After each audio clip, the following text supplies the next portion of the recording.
Radio मुस्कान में आप सबका स्वागत है। फिर से चलते हैं, आज की दिन की शुरुआत करते हैं एक छोटी सी कहानी और एक छोटी सी दर्द की दास्तां। उस कहानी में बीते हुए लम्हों की दास्तां झलकती हुई नजर आएगी और जैसे जैसे कहानी का मोड़ लेगा, अंत होता जाएगा, वैसे वैसे कहीं न कहीं सुलगते हुए दर्द उभर करके आंखों के सामने से हो करके गुजरते हुए नजर आएंगे।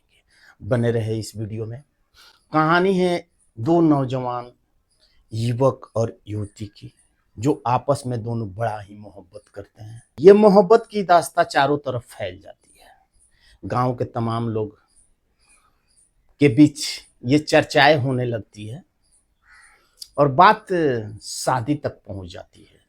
सारे लोग, लड़का और लड़की के घर वाले, एक दूसरे के बीच मिल करके ये समझौता कर लेते हैं कि हम दोनों का शादी कर देते हैं।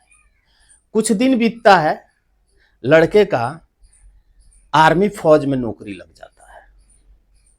वो ड्यूटी में चला जाता है और इधर लड़की उसके इंतजार में आंखें पसारे सड़कों पे ताकती रहती है कि कब वो आएगा और हम दोनों की फिर से मिलान होगा।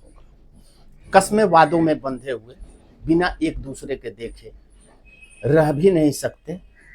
वो कैसे उस इंतजार की घड़िया को सहन किया, ये सिर्फ एहसास से परे है। दिन बीतता गया, लड़का ड्यूटी से वापस नहीं आया। तकरीबन कई साल बीत गए। सारे लोगों ने ये अफवाहें उड़ा दी कि शायद वो जिंदगी में नहीं रहा, इसलिए नहीं आ पाया, या फिर वो बेवफा निकला, इसलिए नहीं आ पाया। अब इसकी शादी किसी और जगह कर दिया जाए।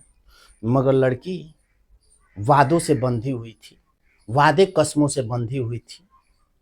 वो लाख लोगों के कहने के बावजूद भी वो खुद को ये तैयार न कर सकी कि मैं किसी और से शादी कर लूं। लड़का तकरीबन कई साल बीत जाने के बाद भी उसका एक चिट्ठी तक नहीं आया कि उसने आया तो आया क्यों नहीं।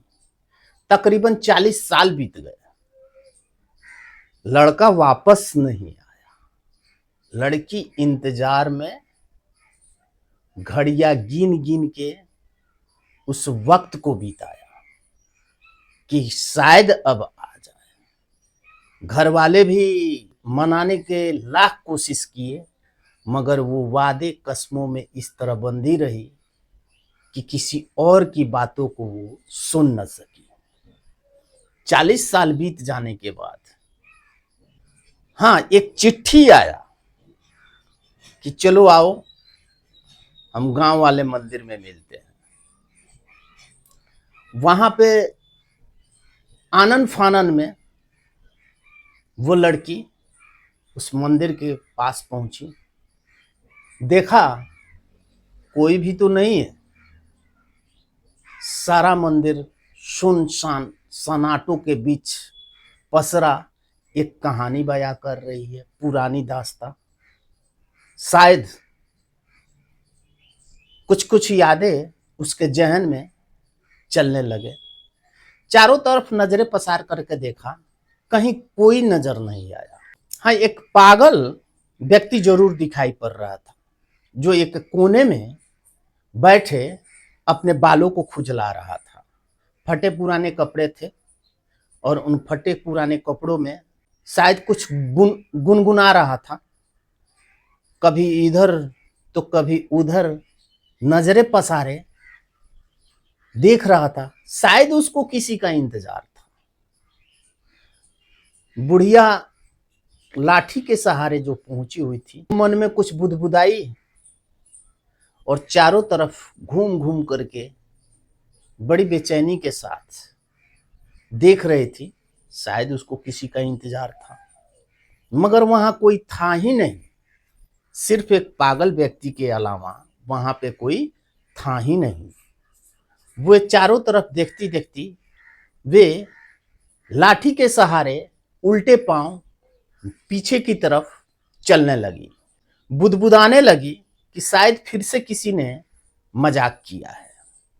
कोई भी तो नहीं है, कोई भी तो नहीं आया।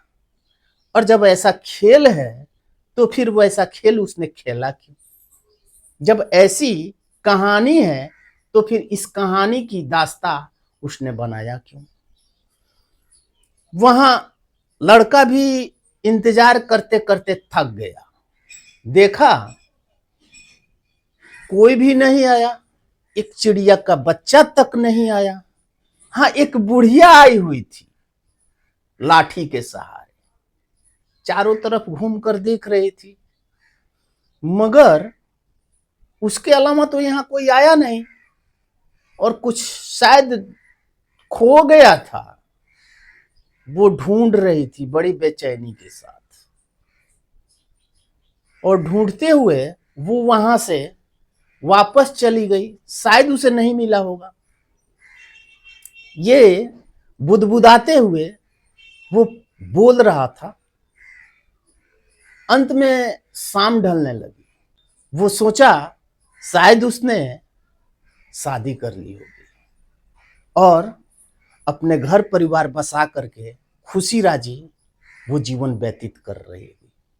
जब उसने ऐसा ही करना था, फिर उसने वैसा वादा क्यों किया? वो कस्में क्यों खाई? कहाँ गए वो वादे, वो कस्में जो कभी मेरे बिना न रहने की बातें किया करती थी? वो बातें कहाँ गई जिस बात में दम भरा करती थी कि तेरे सिवा मैं सांसें तक नहीं ले सकता? जब ऐसा ही खेल है तो फिर ये खेल क्यों है? जब ऐसा ही मोहब्बत है तो फिर ये मोहब्बत क्यों है? चलिए, ये कहानी कैसी लगी आप सबको? अगले वीडियो में नए एक कहानी के साथ अगली कहानी लेकर के आएंगे। आप बने रहे रेडियो मुस्कान एफएम के साथ। ये कहानी को अगर आपके जहन को छू जाए, फिर इस कहानी को ज्यादा से ज्यादा शेयर करें और नई कहानी के साथ नई वीडियो में आप सबसे मिलेंगे।